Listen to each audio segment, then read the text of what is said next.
రాజకీయంగా జగన్మోహన్ రెడ్డిని ఎదుర్కోవడానికి ఆయన వ్యక్తిత్వ హననం చేయడం తప్ప మరో మార్గమే తెలుగుదేశం పార్టీ బీజేపీ నాయకులకి లేదా? ఈరోజు కామినేని శ్రీనివాస్ వ్యాఖ్యలు చేయడం, వాటికి బాలకృష్ణ కౌంటర్ ఇవ్వడం, ఇవన్నీ చూస్తూ ఉంటే అసలు చిరంజీవి ఎందుకు స్పందించడం లేదు అన్న అభిప్రాయం కలుగుతుంది.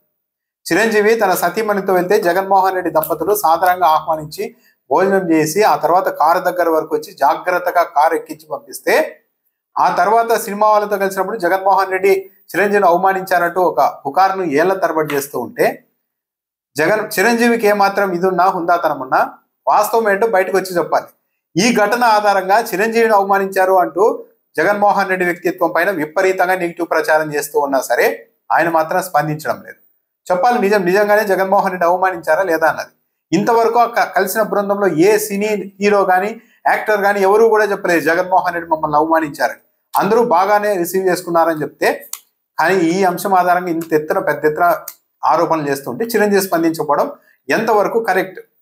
పైగా ఈరోజు ఇంకో అడుగు ముందుకు వేసి చిరంజీవి అనేవాడు ఇంకా మరి స్పందించడు, జగన్మోహన్ రెడ్డి మీద మనం ఎలాగైనా ఈ అంశాన్ని ప్రచారం చేసుకోవచ్చు అనుకున్నారేమో కానీ బీజేపీ ఎమ్మెల్యే కామినేని శ్రీనివాస్ ఏం చెప్తున్నారు, ఆ రోజు చివరకు జగన్మోహన్ రెడ్డి కలవడానికి కూడా ఇష్టపడలేదు వీళ్ళని, కానీ చిరంజీవి గట్టిగా నిలదీయడంతో అప్పుడు జగన్మోహన్ రెడ్డి దిగొచ్చి మీటింగ్ చేశారు, కలిశారు అని ఈరోజు మరో అబద్ధాన్ని కామినేని శ్రీనివాస్ ఏకంగా అసెంబ్లీ వేదికగా జనం మీదకి వదిలారు.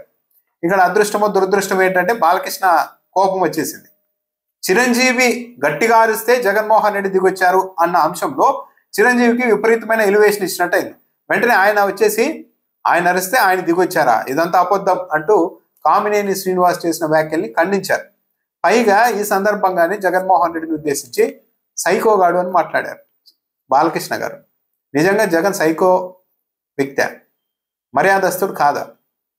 అఖండ సినిమా రిలీజ్కి ముందు ఆ చిత్ర నిర్మాతలు నూజివీడు వైఎస్ఆర్ కాంగ్రెస్ పార్టీ ఎమ్మెల్యే మేఘా వెంకట ప్రతాప్ అప్పారావు ద్వారా పదే పేర్ని నానికి ఫోన్ చేయించారు, మాట్లాడాలి ఈ టికెట్ల గురించి అని. ఒకరోజు డేట్ ఇస్తే విజయవాడలో గెస్ట్ హౌస్లో వచ్చి కలిశారు మంత్రి పేర్ని నానిని.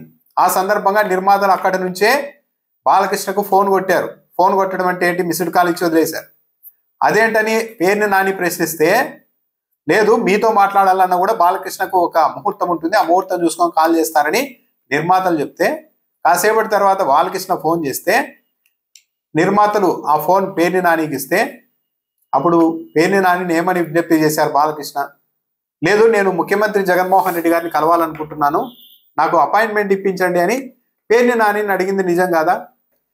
బాలకృష్ణ అనే స్వయంగా నేను జగన్మోహన్ రెడ్డి గారిని కలవాలనుకుంటున్నాను, అపాయింట్మెంట్ ఇప్పించండి అని పేర్ని నానిని అడిగితే, పేర్ని నాని గారు వెళ్ళి జగన్మోహన్ రెడ్డికి ఈ విషయం చెప్తే, జగన్ గారు బాలకృష్ణ గారు ఎందుకు కలవాలనుకుంటున్నారు నన్ను అని అడిగినప్పుడు, ఈ సినిమా టికెట్ల గురించి రావాలనుకుంటున్నారని పేర్ని నాని గారు చెప్పినప్పుడు, బాలకృష్ణ గారి గురించి ఉన్న గౌరవంతో జగన్మోహన్ రెడ్డి చెప్పిన సమాధానం ఏంటి?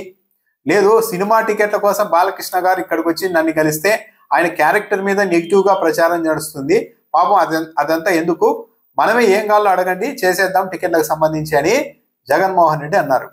ఇది కదా హుందాతనం అంటే.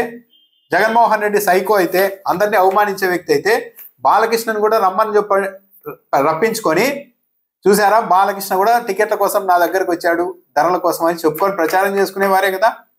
కానీ అది వద్దు, ఆయన క్యారెక్టర్ మీద నెగిటివ్ ప్రభావం పడుతుందని బాలకృష్ణ క్యారెక్టర్ గురించి జగన్మోహన్ రెడ్డి ఆలోచించారు అంటే, ఇక్కడే ఎవరి క్యారెక్టర్లు ఏంటి, ఎవరి సంస్కారం ఏ పార్టీది అనేది అర్థం కావడం లేదా? పేర్ని నాని గారు ఈ విషయం చెప్పారు మీడియా సమావేశం పెట్టి, మరి బాలకృష్ణ గారిని చెప్పమనండి, నాకు ఫోన్ చేయలేదా, సీఎం జగన్మోహన్ రెడ్డి అపాయింట్మెంట్ కోరలేదా, ఆ తర్వాత జగన్ గారిని అడిగితే వద్దు ఆయన క్యారెక్టర్ దెబ్బతింటుంది అని అడిగినవన్నీ చేసి పెట్టలేదా, చెప్పమనండి అని పేర్ని నాని ఇదివరకే చెప్పారు. దీని మీద బాలకృష్ణ నుంచి ఖండనే లేదు. అలాంటి వాళ్ళు ఈరోజు అంతా అధికారం వచ్చేసేసరికి ఒకరికొకరు ఏం మాట్లాడుతున్నారో తెలియకుండా అసెంబ్లీ వేదికగా ఒక ఎమ్మెల్యే ఉండి జోబులో చేతులు పెట్టుకొని డైరెక్ట్ మాజీ ముఖ్యమంత్రిని సైకోగాడు అని అంటున్నారు. చిరంజీవి గారు స్పందించాలి. ఫస్ట్ నిజంగా అవమానం జరిగింటే చెప్పమనండి, అవమానం జరిగింది జగన్మోహన్ రెడ్డి మమ్మల్ని అవమానించారని చెప్తే ఒక క్లారిటీ ఉంది, పబ్లిక్ కన్నా క్లారిటీ ఉంటుంది. అలా కాకుండా దీన్నంతా ఇంత జరుగుతూ ఉంటే మీ మీద చిరంజీవి గారి భుజాల మీద నుంచి జగన్మోహన్ రెడ్డి వ్యక్తిత్వం పైన పదే గురి పెడుతూ ఉంటే స్పందించకుండా చిరంజీవి గారు ఉన్నారు అంటే అది ఆయన పెద్దరికానికే అవమానం.